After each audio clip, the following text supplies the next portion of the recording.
Welcome to the live reading of Psycho-Cybernetics, the Deluxe edition by Maxwell Maltz. We are doing the live reading today with the intentions of a mastermind book club. And if you guys are new here, you could definitely rewatch the past videos.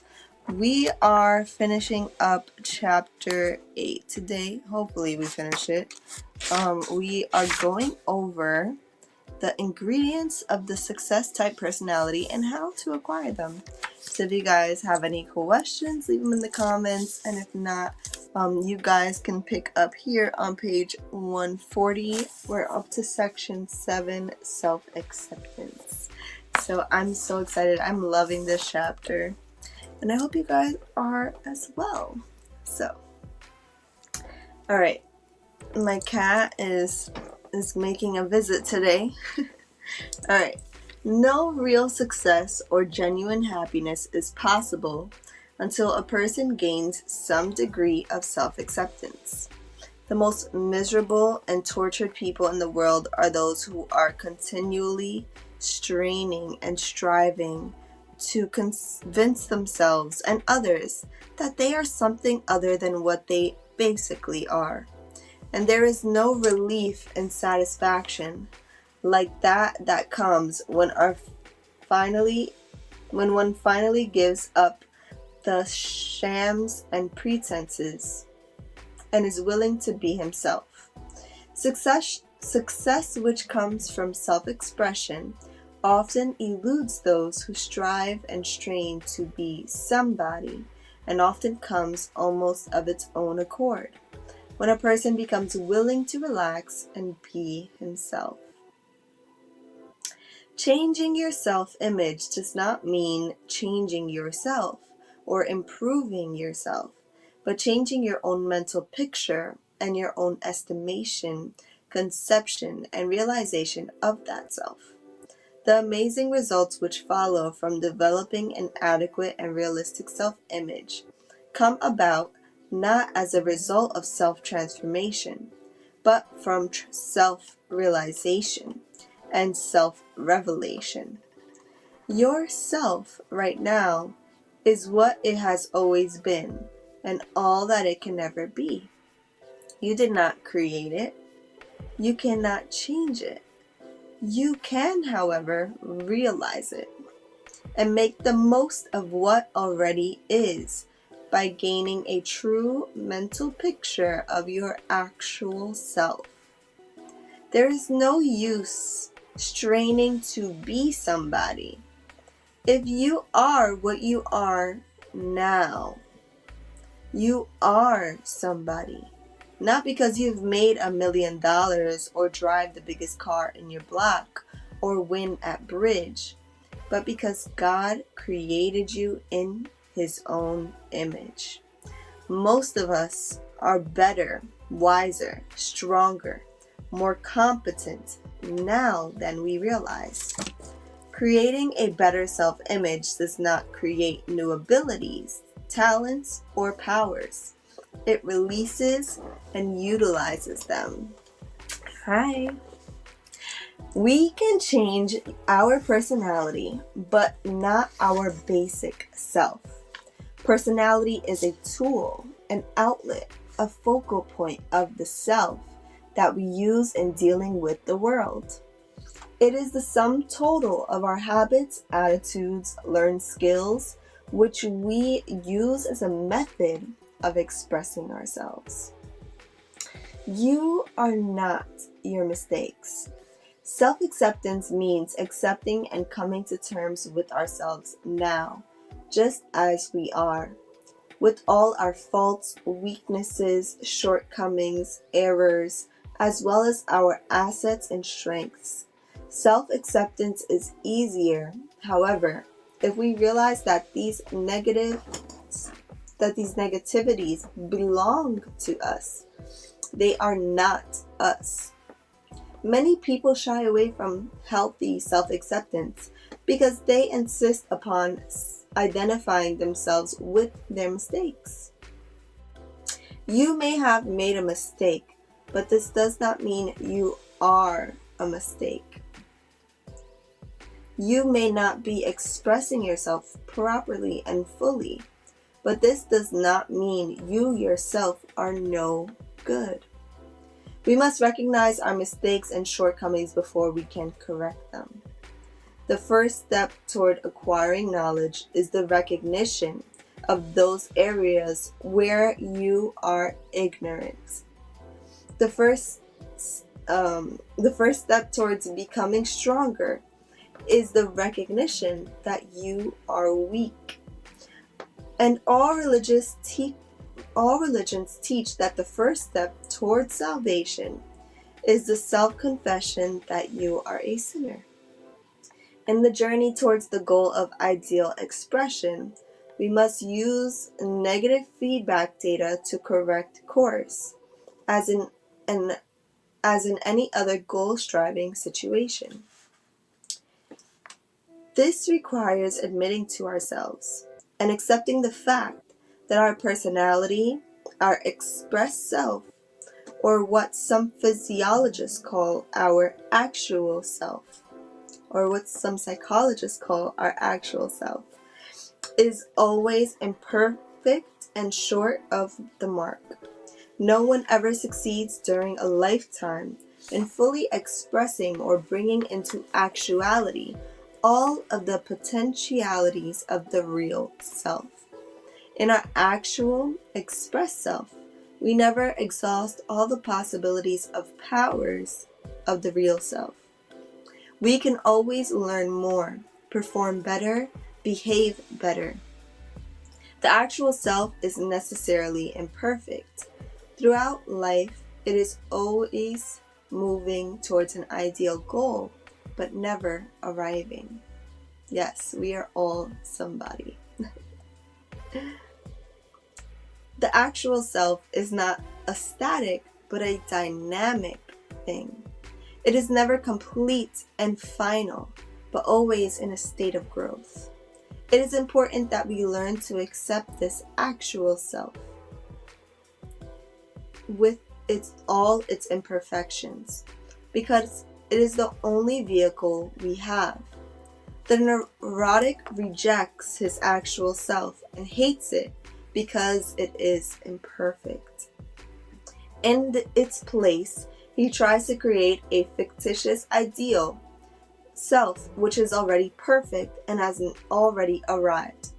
Trying to maintain the shame and fiction is not only a terrific mental strain, but he continually invites disappointment and frustration when he tries to operate in a real world with a fictitious self. A stagecoach may not be the most desirable transportation in the world, but a real stagecoach will still take you coast to coast more satisfactorily than a fictitious jet airliner. Prescription: accept yourself as you are and start from there. Learn to emotionally tolerate imperfection in yourself.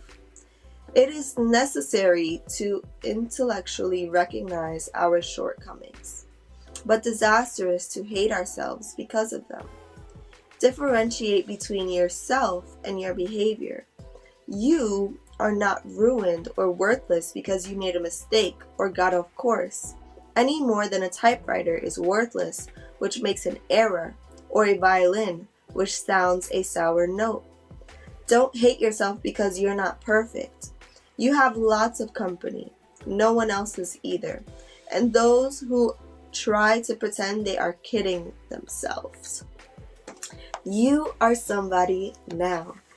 Many people hate and reject themselves because they feel and experience perfectly natural biological desires.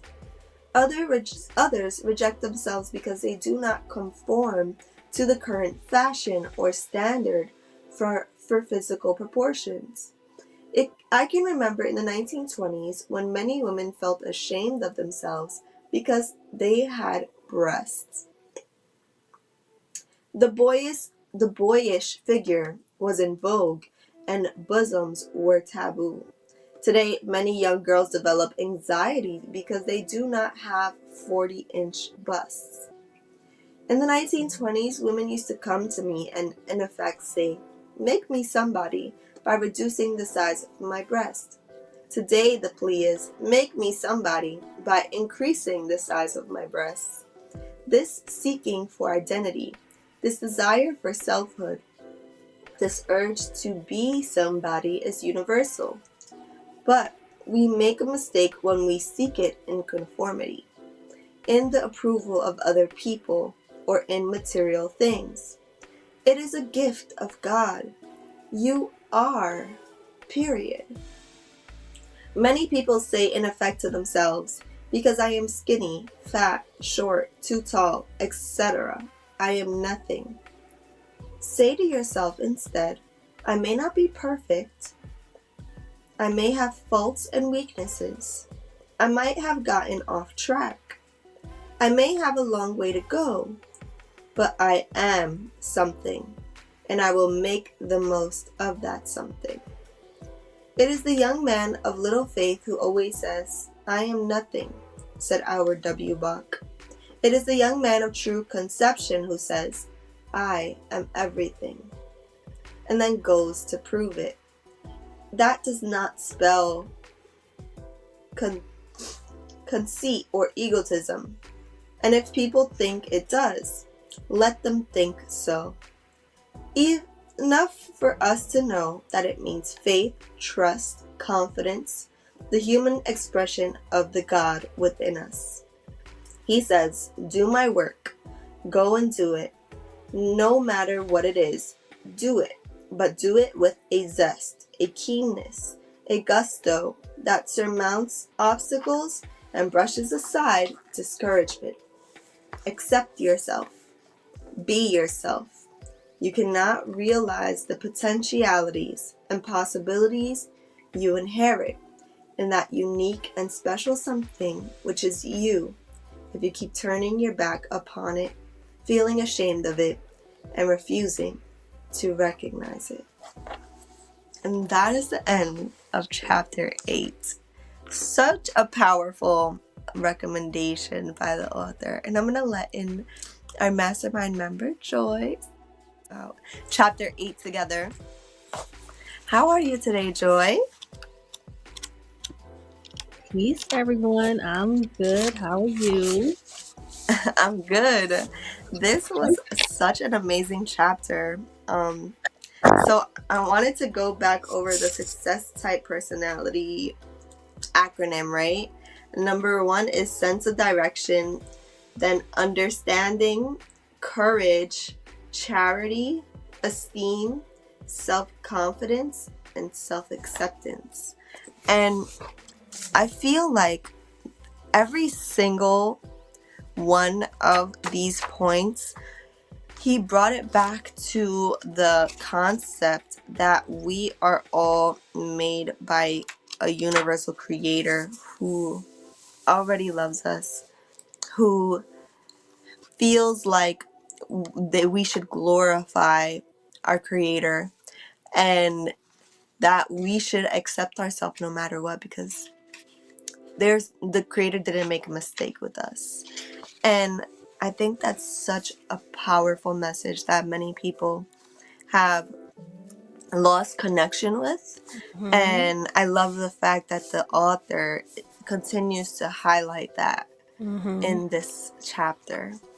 How are you feeling about this chapter? Absolutely. I agree with that. And I want to say that I feel like I lost that connection to that belief early on in childhood because the religious belief that I grew up in taught us that we were born sinners. We were born as sinners inherently, and that was something that we needed to fix.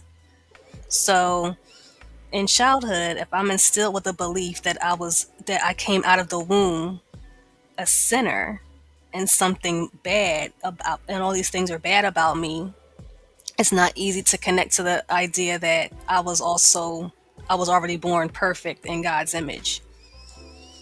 It's just like cognitive dissonance starts with that one belief. So I'm just grateful to have to be in a position to release that belief because it is so limiting. And what's interesting is he actually mentions that in the chapter. Let me reread it. It says, "We must recognize our mistakes and shortcomings before we can correct them. The first step towards acquiring knowledge is the recognition of those areas where you are ignorant. The first steps toward becoming stronger is the recognition that you are weak. And all religions teach that the first step towards salvation is the self-confession that you are a sinner. In the journey toward the goal of ideal self-expression, we must use negative feedback data to correct course, as in any other goal-striving situation. It requires admitting to ourselves and accepting the fact that our personality and expressed self, or what some psychologists call our actual self, is always imperfect and short of the mark." And I felt like it's interesting that he even mentioned that. But when I looked at the first two sentences before he said, we're all born sinners, it says, you must acquire the knowledge. Before you acquire knowledge, you have to recognize where you are ignorant. You have to recognize you are weak. And immediately I thought of, you don't know what you don't know. Mm-hmm. And I thought of the teachability index, right? How willing are you to learn if you recognize that you don't know everything? Mm-hmm. Because it's very hard to improve yourself if you walk around like, I know everything, I'm perfect, I don't need to change. And then you'll find yourself getting stuck in whatever situations that you're putting yourself in, because at the end of the day, you're the one that creates your reality. And if 9 times out of 10, if you're walking around with the ego of, I'm perfect, I don't need to fix anything, you're probably getting put into situations that will cause you to realize you need to learn some lessons or need to learn how to change, right? Mm-hmm. So just being able to recognize that no one's perfect and everyone comes with their flaws, but that doesn't mean you condemn them for it. You are to accept yourself and accept others. And acceptance is not equivalent to, letting people walk all over you, but I feel like it is very equivalent to tolerance, right? Like, Mm-hmm. you don't judge people, or you don't let people take your peace. You don't let people change how you feel, but you're able to work with them and show them love regardless of whatever the circumstance is, whether they're being rude or whether they're not the ideal pretty, or maybe they're mean spirited. You still show these people love, and the way you do that is by first showing yourself love, so that way you are knowing and understanding of what that actually looks like. Mm-hmm. For sure. A couple things coming up from this part of the Mm-hmm. conversation. Yes, agree that it is important for people, for all of us, to admit to ourselves our shortcomings, right, and our wrongs, which I feel is very different than telling an infant baby you are a sinner. And because that's instilling a belief in a baby who has no concept of that. Children are, and I'm speaking from my own experience, as young as 2 and 3 years old, going to Sunday school and hearing that belief about themselves when there is no concept of what that means. In those tender stages of life, before about the age of 7, children are primarily riding the wave in the brain of alpha and theta, even when they're in their waking state. So, which switches over when developmentally in the brain when they get to be about the age of 7 years old. So everything that they're receiving from birth until that time is seeping right into the subconscious and is being solidified as a belief. The reason why that's so interesting is because in some Abrahamic religions, they also teach that the age of 7 is when the age of accountability begins. So that scientifically relates to how once biologically critical thinking mechanisms come on, that is when a being is able to recognize who they are and begin the process of critically thinking about said faults, said flaws, and ways to improve upon them. But it's not until they're able to think critically for themselves. So I think there is, I think there's a certain level of conditioning there that that allows people to instill that belief in children when they're young, when they have no critical thinking mechanism to combat it, right? And the other thing that was coming up is I think there's a lot of nuance in the way that we use language, and we tend to use it in a very black and white way. And so when we hear the word perfect, we think about it as zero, like nothing is wrong, nothing bad is happening, and I'm not feeling any type of bad things. But it's like, even in the things that occur in our lives that could bring about feelings of sadness or anger or discouragement, it's not meant to keep us there forever. It's always meant to grow us in some way. Every experience that we attract into our lives, everything that happens to us is an important part of our soul's growth and evolution. And he talks about that in terms of, I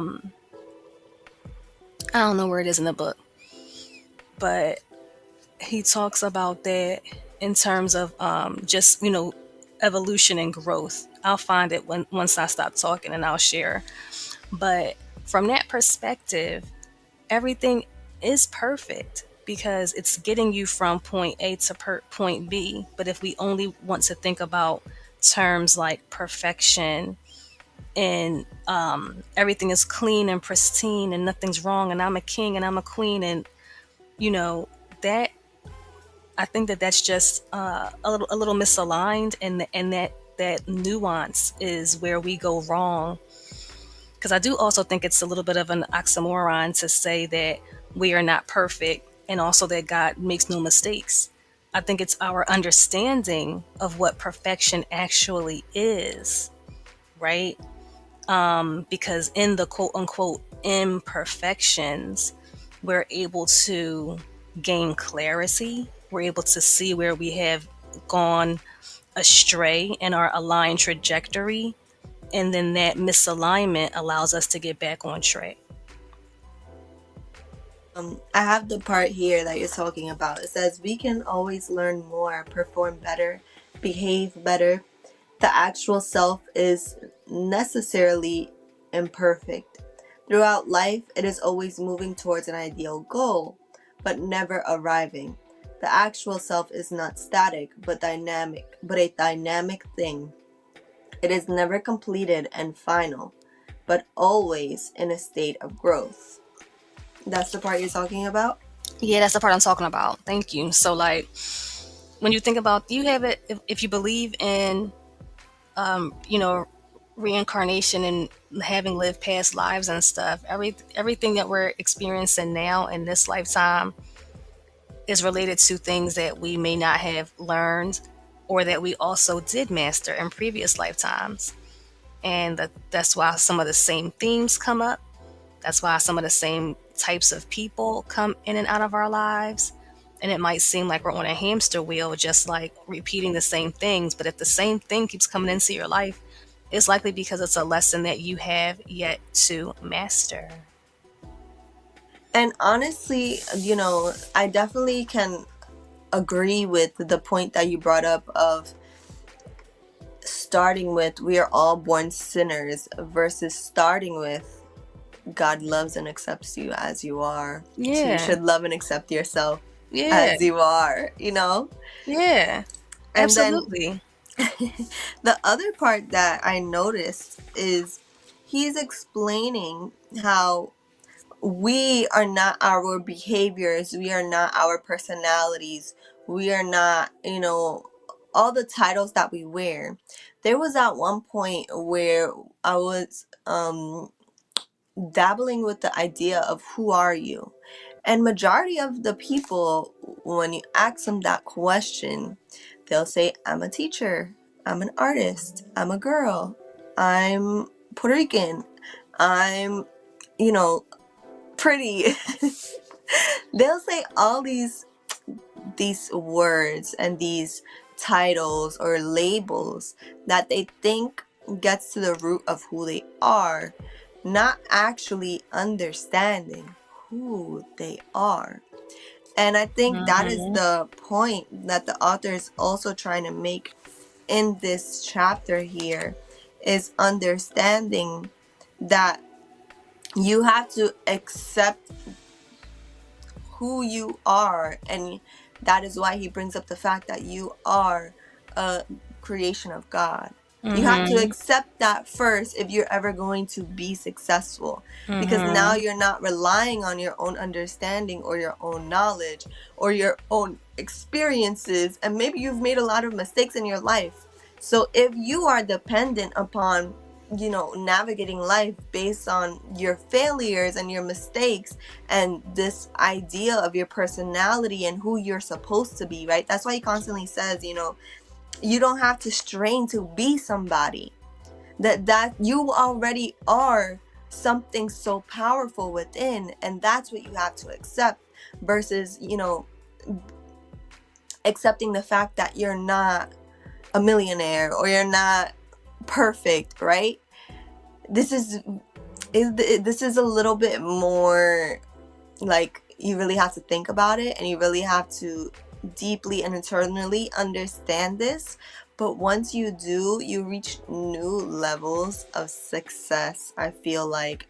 And also, you less and less things are able to affect you, and less things are able to throw you off course, because now you walk around with this sense of internal understanding and internal guidance. And then he also talks about that here, like, when you move around that way, it's not egotism, right? It's confidence, it's faith. And there was another word he used to describe, but do you know what I'm talking? Oh, here it is. um it says, the young man who with little faith says, I am nothing.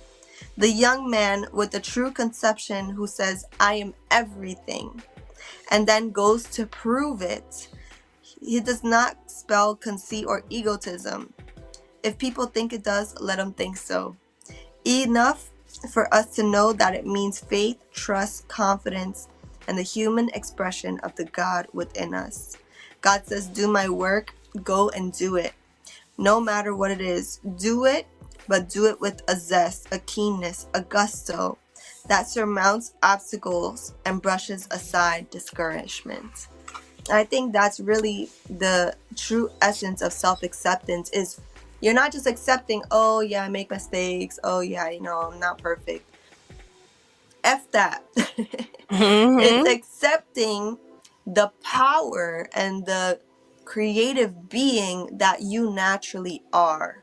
And when you recognize that power, and when you recognize who you truly are, who you were created to be, now you can walk around and feel the weight of the world lifted off your shoulder. Because it's not that you're trying to prove something, it's that you were already gifted with so much that you have the ability to accomplish it, but you have to accept it first. Mm-hmm. Yes. And real talk, that's the real sin right there. Not accepting that power that lives within you. Like you just saying, like, forsaking who you are, forsaking God's power within you, saying, oh, poo poo on that because I don't drive this car, because I don't have this in my bank account, because I don't have a yacht.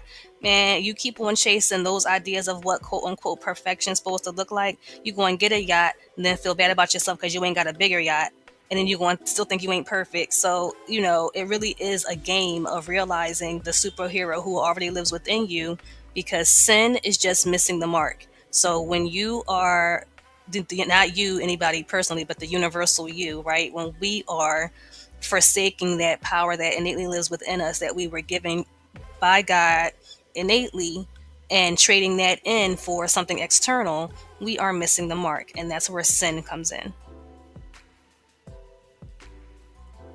I actually want to add to that a little bit more. You brought up the idea that many times the reason why we are told we are sinners is because we are the type of people that we need to see it first to believe it. We need to hear it first. We need to witness it and experience it for ourselves first. But if we never even seek the awareness of the truth within us, you're never going to know. You're never going to know. And I think the most interesting part is the fact that we already know when we're born. When we're little children, we already know. And it's, the people that are here, the people that got stuck in that sin, got stuck in that doubt, got stuck in that disbelief, got stuck in that anger and that frustration, that they start feeding this idea to our young people that no, you are nothing, you're imperfect, you're a sinner, and all these negative beliefs. But it's up to those people to recognize this is the people we're talking to, really. Like, you gotta recognize the truth within you if you're going to change. And the change starts with us, but you create such a significant impact on the rest of the world. So, oh my gosh. That's beautiful. It is beautiful. I want to say something real quick before we head out. Because you just mentioned about how children know. And think about that. Babies are not thinking about who they are irritating, who they're waking up. If they need you, they cry. You get what I'm saying? They're loud and they're proud about it. And the adults come running if the adults are attentive and nurturing, and they do what needs to be done. And it's not until children start to get a little bit older that the conditioning starts to seep in, like, oh, you need to be quiet, or you can't be crying about everything. But children come in, babies are born knowing exactly who they are and exactly what their abundant birthright is. And then we condition them all the way against it. So we can do better. We can connect to who we really are, and we teach that in human design, that it's not about becoming someone new. It's reconnecting to the you that you've always been. Oh, thank you for that. That was beautiful. All right. I'm on a cloud right now, just because every time it reinforces it for myself. And I'm just like, wow, just grateful and thankful to know and to have the personal experience. So, and to share it with all of you. So thank you to everyone watching. Thank you to you, Joy, always coming with wisdom. And pleasure, love. So much gratitude to the source. Yes, amen. So we're gonna rejoin the next reading on chapter 9. Woo. I'm curious because we are about halfway through the book. So I'm curious what more the author has to say about all of this. He said a lot so far. All right. I love you, and I'll talk to you soon. Love y'all.